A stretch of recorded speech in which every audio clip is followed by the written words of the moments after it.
Hi, I want to show you how to do these solar lights that we have inside the shack and then also under the pergola over there. There's a solar panel right up here, and on the left hand side it's got a switch, and if you switch it like that, it'll come on and then go off, and once it gets dark enough it'll come on for good. And then what happens? Do you turn it off again?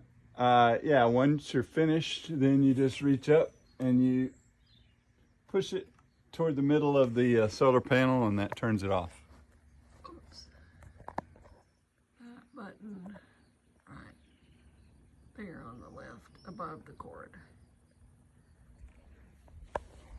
And the other ones by the kitchen work the same way. Yes. If you can't reach them, what do you do? Stand on a chair, maybe? Stand on a chair. Okay. It's the best way. Not as tall, Steve. Yep. Okay. If you're not tall enough, grab a chair. I'll show you one more time. When you hop up here, if you watch, it'll pop on for a second.